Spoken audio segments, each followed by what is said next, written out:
Hey everybody, today's video is going to be a little different. Normally I do the minute on the mountain at the end of the video, but wanted to do it at the beginning and also just give you a little warning in this intro.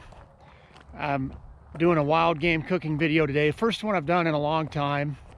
I want to do more of those this winter, and it's just chaotic in the background the whole time of the video. A lot of background noise going on. Family was over, so just want to give you a heads up on that. If that kind of stuff bugs you, this may not be the video for you. I try not to do that in a ton of my videos, but I mean, that's part of what this season is all about. Part of the Christmas season for me is being able to spend time with my family, even in the noise and the chaos.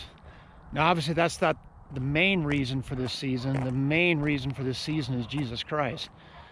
That he left the comforts of heaven and took on flesh and was born in a manger and would eventually grow up and go to the cross for us. You know, God with us, Emmanuel. So just forgive all the background noise and everything going on in the video. And let me know what you think. It's a very labor-intensive recipe. I'll just tell you that ahead of time. But it was pretty dang good. In fact, I ate some more of it today. I had a little bit of leftovers and had some of it today, and it was still pretty good. So let me know what you think, and if you do end up trying it, let me know how it turned out for you. The Minute on the Mountain comes from Matthew chapter 1. We've been going through a sermon series called The Christmas Family Tree. We've been looking at Matthew 1. It starts out with the genealogy of Jesus, which is something that a lot of times we just skip right over. In fact, I would bet if you read the Christmas story as part of your Christmas tradition, you probably read it out of Luke chapter 2. That's what almost everyone does. We kind of forget that Matthew has it in Matthew chapter 1 as well. And those 17 verses of his genealogy, it's really easy just to skip over them. A lot of hard to pronounce names, a lot of begats in there, but they're in there for a reason. You know, there's a purpose for that. Luke wrote primarily to a Gentile audience. Matthew was writing primarily to a Jewish audience.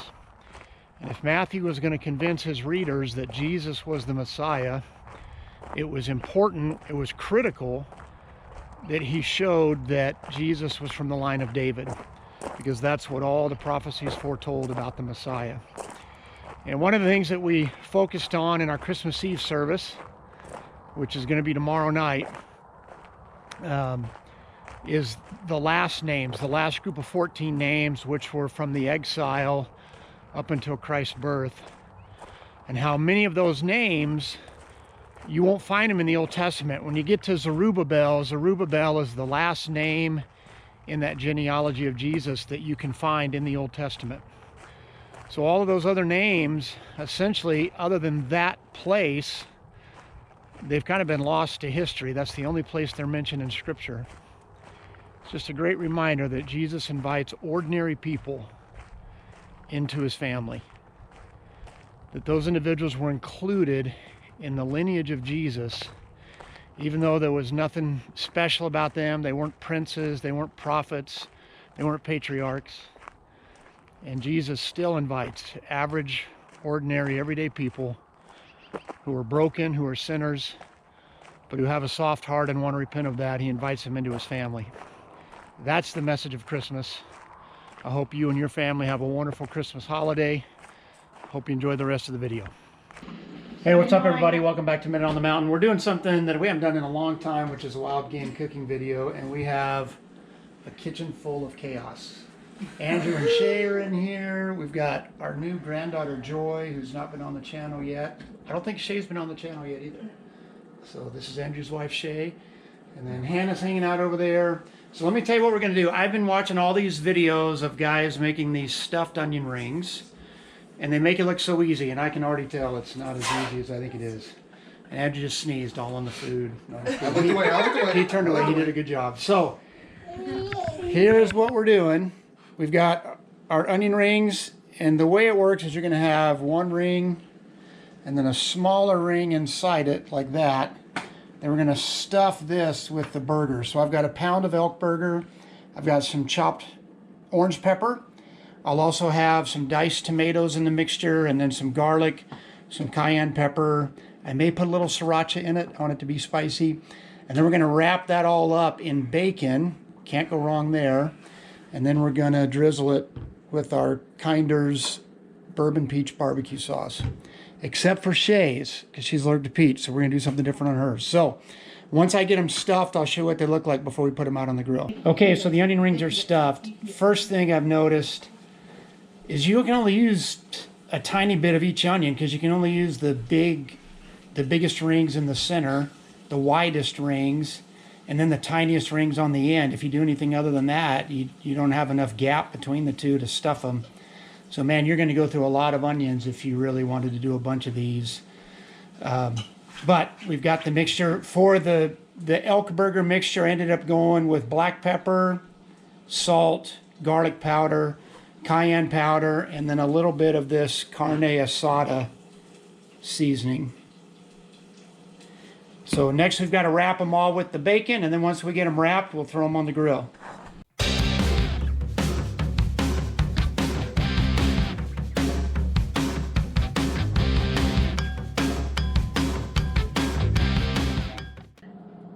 We've got them all wrapped with bacon.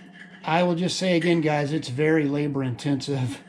Between cutting the onions and trying to size them up right, and then stuffing the onion ring, and then wrapping them all with bacon. And then several of these, you can tell, I kind of ran out of room to loop the bacon back through the hole in the middle. It just was getting so crowded, but we got them all done. So I'm gonna get the grill cranked up, and then we'll go set them out on the grill.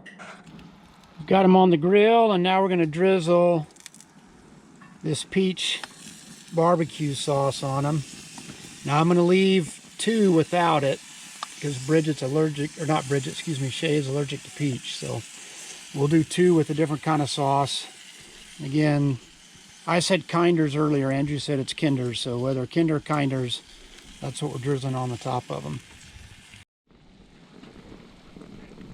We're getting really close, guys, and yes, a couple of the pieces of bacon are burnt. We're gonna do a little trimming when we get them in the house, but looks like the elk burger mixture inside's cooked all the way through for the most part. So I'm gonna keep them on here maybe 2 to 3 more minutes, then we'll pull them off and plate them and give them the old taste test.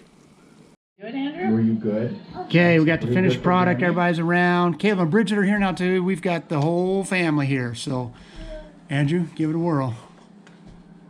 Oh, so you need me to dump Tell me how hot it is too. Yeah, it's a little toast. Do you want any of the donkey sauce or just? I'll try it plain first. Okay.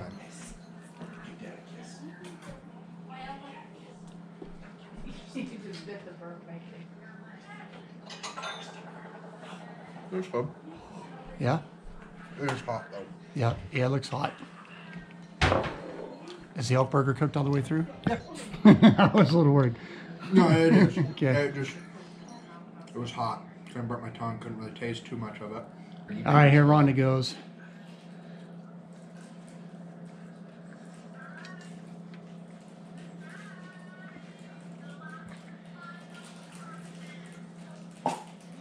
It's good.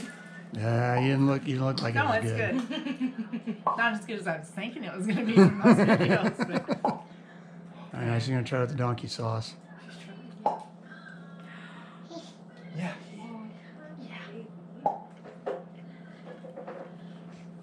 it's good. Okay, what do you think? Scale of 1 to 10. A 7, 8, 7.5. Yeah, you didn't look like it was an 8. I think the highest thing you've ever ranked's an 8.5 ever. So 7, maybe. 7, okay. All right, Shay, are you gonna give one a whirl? These two have no peach. Sure. Is it hot? Like, temperature-wise? A little bit. Okay. Well, All right, Shay's gonna wait till it cools off a second. All right, so everybody likes your honest opinion. What do you give it, Jordan, on a scale of 1 to 10? a 5. Okay, that's about Jordan. I'll give it a higher. Every now and then she gives me a 7, and it's like amazing. Although she just took another bite voluntarily, wasn't even asked to. Oh, so that means it's only like a 3. Bridget, you gonna try one? I'll just take a bite of this one. Yeah. Did you get any onion or just straight beef and bacon? But this would be good with fry sauce. I had to throw away my fry sauce because it was expired. Hey, Bridget's trying it with the donkey sauce now. Say hi to Hannah. That one just got demolished. Got a fart. What is it? Like, what does the donkey sauce taste like? It has a little horseradish in it. Oh, I must have not gotten enough of it because it doesn't super taste horseradishy. Oh. All right, Bridget, scale of 1 to 10. Wet away. You gotta turn around. She turned around all by herself today. Yeah. First Probably time. 6. Oh, is All right, Bridget went 6. First time. You don't need to cut it. Hannah wants to try one. Okay, Hannah. Bachelor party. Again, forgive all the background noise. It's just a fun family time tonight. Get everybody here. Big bite. Well, we Bite through it. hung out all day because we went duck hunting in the morning. That a girl. Big bite. Good job. You nailed it. Should we let Joel? It's pretty dang good, huh? Poker. I see. It's pretty good. Yeah, nice, Hannah. What would you score it? It's 7. That's why she. You did it just to say that. Just wait and I'll make sugar cookies. Okay. There should not be any peach at all. Okay, hey guys, welcome back to my dad's channel, Mountain. So, Sarah's trying the onion rings and rate it. I'm going right for the sauce. I've already ate half of like the first one. So. Oh. Shh, you're ruining. You're ruining it. You're not supposed to know. Like a 7. Would you say a 6, 7? No, it would not. Let's rate it. 7. She said 7. Okay.